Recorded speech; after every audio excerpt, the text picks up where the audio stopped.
In a project like the Smurfs, that has like 50 years of development, it has the comic book version, which is what Peyo had designed. This is what the Smurfs look like.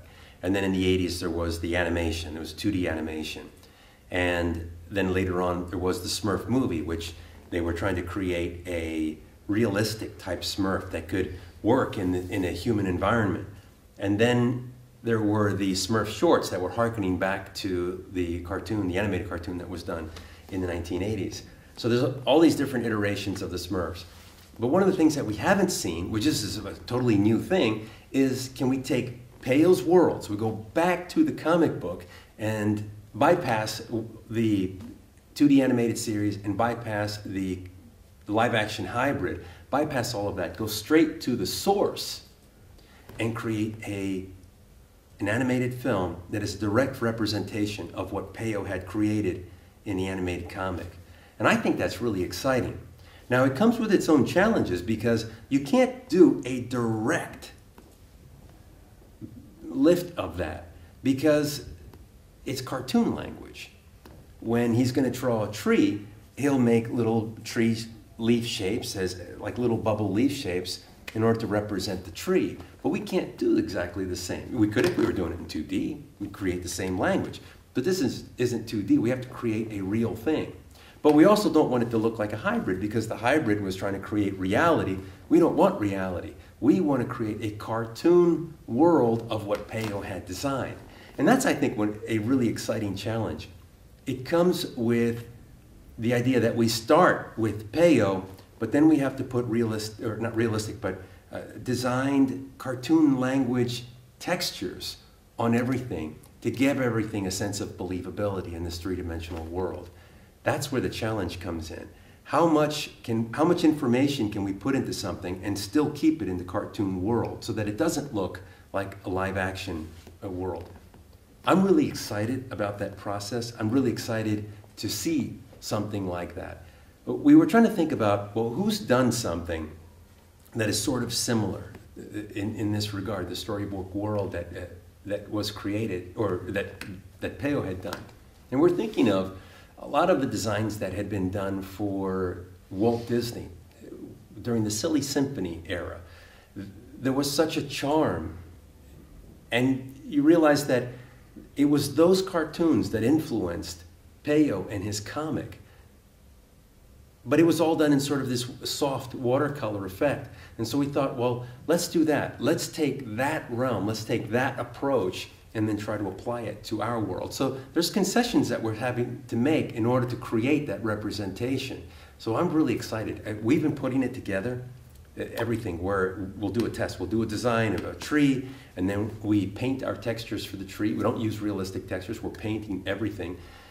And we're putting these on, we're putting it together, we're lighting it, and we're really excited about that. We actually have some of the things here at this presentation that we're going to be showing. Little tests that we did, sort of proof of concept images that we'll create these, we'll send it off to our R&D department, they'll put it together in a CG prototype just to have a look at it and to see how close we can hit that target.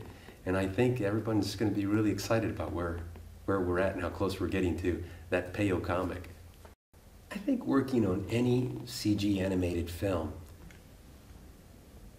each one comes with their own personal identity. But one of the things that they all share is that there are no rules. So you're trying to make the rules at the same time you're trying to make a movie. And somebody had made the analogy, and I thought it was completely analogous to what it is that we do. It's like riding on a train. And the train starts going faster. First it starts kind of slow, and it starts going faster and faster and faster and faster. But the difference is there are no tracks in front of the train.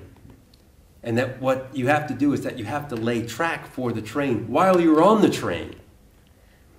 And the train is moving faster and faster. And that really is sort of what it's like to make an animated film. Because you don't know where the roadmap is. You're working on the script, and then a week later, the script has changed, or an idea has changed, and now it's a different location, and you lose a set, and you lose a piece of set. And it's like, well, we already designed that. That already went into modeling. They haven't textured it yet. We're working on the textures, and they've already done the set. They've already built the set in CG, but it's been cut from the film. And then you let that go and you say, okay, well, what do you need? And so we start working on a different set. And then 2 months later, that set's active again. So you never know. I mean, it really is sort of a state of flux as you're trying to put the film together. It's a creative process, and I think trying to shoehorn that with the expectation that it's going to be set in this particular way and that it's not going to have challenges, I think is to force that creativity. There's a certain level that you have to be pressed, in order to complete that. But you have to also be, or have that structure to complete it, but you also have to be sort of open to allow that process to be a creative process that allows the best ideas to come forward. And so it's sort of a mix. It has to be both. It has to be structured and it has to be chaos. So the train is the structure and the chaos is laying the tracks in front of it as it's rolling. When I was a kid, animation meant so much to me. It was a world that I could escape into, whether I was going to the theater and I was watching the latest Disney movie, or I was sitting in front of my television. And it could be anything. It could be perhaps Babar, or Charlie Brown's Christmas, or Warner Brothers. For some reason, that fantasy was so immersive for me. And it meant so much to me that I wanted to become a part of that process. And now I've been blessed. I've been blessed with an opportunity to be part of that process. But also it comes with a certain responsibility to have that opportunity that I can create for other people as well. Because I know that there are other kids right now that were just like me on the other end of the television or the other end of the movie screen that are watching some of these things. And I know how much it means to them. And I really do. I feel honored that I have an opportunity to be part of that process and to give back what so thoroughly enriched me. That really is sort of a driving motivation for why I do what it is that I do. And we talked about that just briefly last night, about that philosophy, that personal philosophy. That is my philosophy. And it's so strong, even today, that when I go to work, I drive to work and I'm happy to go to work. I enjoy going to work. And sometimes my wife will say, why don't you go ahead and take some time off? You've got all this vacation time stored up. You don't take vacation. Why don't you? But I like going to work. I like being part of that process. And I enjoy that so much that I don't really see it as going to work. Something that's, even when it is difficult, because I know that putting a film together, it can be chaos and can be maddening and there's stress and it's difficult work. But it's so satisfying that all the satisfaction outweighs all the negatives. And I'm always willing to embrace that. And I was talking to John Hench. This is many, many years ago when I was starting out in the business. And John Hench is a very famous Disney artist. He was Walt Disney's right-hand man when they were putting together the Disney theme park. And he said that Walt Disney was working himself really hard. And the doctor told him, look, Walt, you're going to kill yourself. You're going to kill yourself. You got to start taking some time off. So he took a little time off and he was spending time at home. And he started thinking like, well, I need a hobby. I need to do something. So he put together a little train set. And then he found that he could get a bigger train set, it was an actual steam train, and tinker with that. So he did that. And he thought, well, I don't want just a track that goes around. I'll have it making like a big circle. So he made a big circle in his backyard where he could take his train and ride it around. Then he started inviting some of the kids from the neighborhood to come by.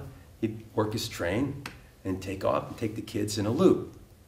But this is a time that they had the movie department. So he said, I'm going to take the model department and have them go ahead and make some little houses that we could put in the center of this little town.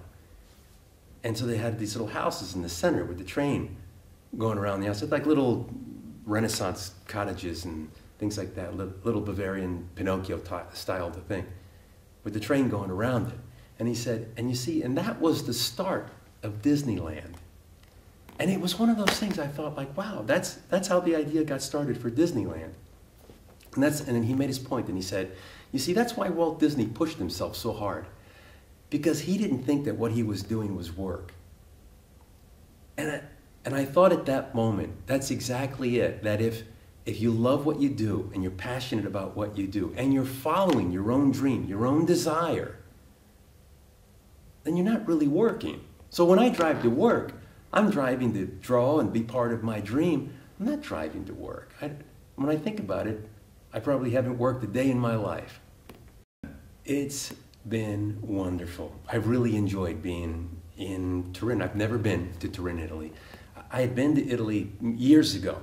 Probably like 20 years ago, and I really enjoyed it then. But Turin is really special. I really like it. And I was just telling one of the people that I've been here with, and I said, I'm really starting to just enjoy and understand the town. In terms of this convention's been fantastic. I've been treated really well. The people here seem to be really enthusiastic, and they're really excited about animation. And I like seeing that. I like also being able to give back to to people that share that same goal, that share that same philosophy. And so I'm just privileged to be part of it.